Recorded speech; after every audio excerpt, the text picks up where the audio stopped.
주제 17, 새나라 건설을 준비하다 수업 나눔을 시작합니다. 2009 교육과정 교과서에서도 이와 비슷한 주제가 단원의 마지막에 배치되었었습니다. 그만큼 의미 있는 내용이란 뜻일 겁니다. 우리 손으로 광복을 맞이하기 위한 독립운동가들의 노력을 학생들이 느낄 수 있는 수업 구성이 필요합니다. 저는 이 주제를 집필하면서 몇 가지 다짐을 했었습니다. 첫째, 카이로 선언으로 마무리하지 말자. 둘째, 독립운동가들이 만들고자 한 나라를 상상할 수 있도록 하자.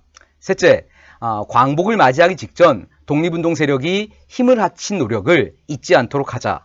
과연 이 다짐이 지켜졌을지 살펴보도록 하겠습니다. 주제 열기에서는 조소왕이란 인물을 다뤘습니다. 조소왕은 독립운동가들 중에서도 특별한 이력을 지니고 있는 인물입니다.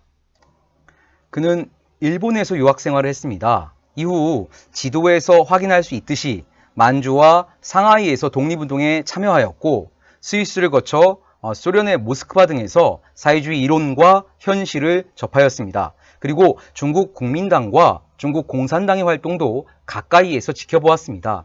그의 이러한 경험이 삼균주의라는 독창적인 이론을 만드는 데 영향을 미쳤을 겁니다. 삼균주의가 제시한 그 내용들이 독립운동 세력 안에서 나름의 보편성을 지녔다는 것도 새나라 건설에 있어서 의미가 있습니다.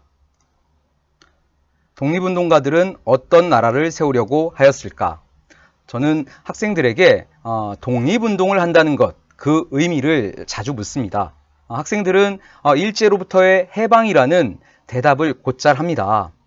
거기에 저는 한 가지를 추가해서 이야기합니다. 독립운동을 한다는 것은 새로운 국가 건설의 과정이기도 했다. 일제와 싸우는 그 치열하고 고단한 현실에서도 새로운 나라에 대한 꿈을 포기하지 않았던 사람들이 있었다. 이렇게 열변을 토하기도 합니다. 범교과학습 새나라의 설계도를 그리다에서 이런 질문을 했습니다. 자신이 독립운동가로서 강령을 만든다면 꼭 넣고 싶은 내용을 정리해 토론해보자. 이를 통해서 학생들의 생각을 읽을 수가 있습니다. 그 결과를 대잡으로 만들어서 서로 다른 반끼리 비교해보는 것도 재미있는 수업이 될 것입니다. 한국의 독립을 약속한 이유는 무엇일까? 카이로 선언의 한국 독립 약속은 독립운동의 큰 성과입니다. 그 의미에 대하여 교과서에서는 이는 35년간 끊임없이 싸워온 항일투쟁의 결실이었다라고 썼습니다. 이 한 문장의 의미를 학생들에게 옛날 이야기하듯이 설명하면 교실 분위기가 진지해졌던 경험이 있습니다. 카이로 회담이 열린다는 정보를 입수한 임시정부 요인들이 장제스를 찾아가는 장면, 장제스에게 미국과 영국의 국제 공동관리에 현혹되지 말고 한국 독립을 주장해 줄 것을 요청하는 장면, 장제스가 한국 독립운동 세력이 단결할 것을 요구하며 힘써 싸우겠다라고 약속하는 장면, 만찬 자리에서 루즈벨트가 장제스의 독립 제안을 동의하는 장면, 이 모든 장면들이 영화의 소재가 될 수 있는 아주 흥미로운 이야기입니다. 교과서 속 하나의 문장이 이런 흥미로운 이야기를 배경으로 해서 나온다는 사실을 학생들에게 경험시킬 수 있는 기회가 될 것이라고 확신합니다. 광복 직전 독립운동가들은 어떻게 움직였을까? 이 질문을 마지막에 배치한 이유가 있습니다.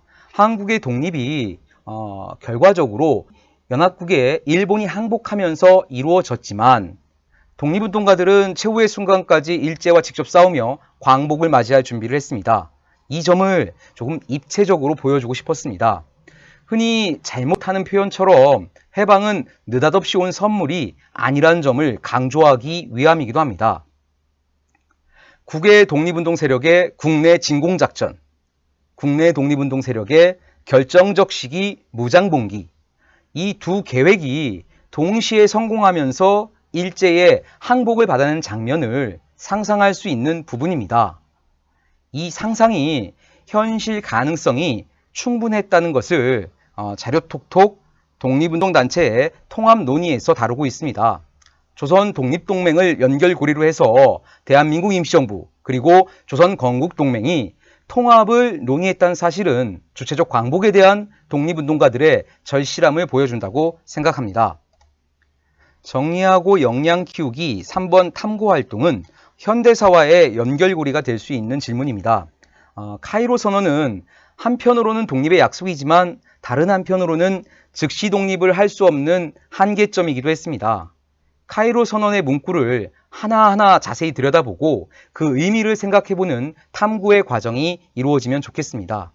흔히 말하는 해방 3년사의 과정이 적절한 시기에 라는 이 문구 속에 내재되어 있어서 마냥 좋게만 볼 수는 없지만 그만큼 중요하기에 탐구활동으로 제시하였습니다.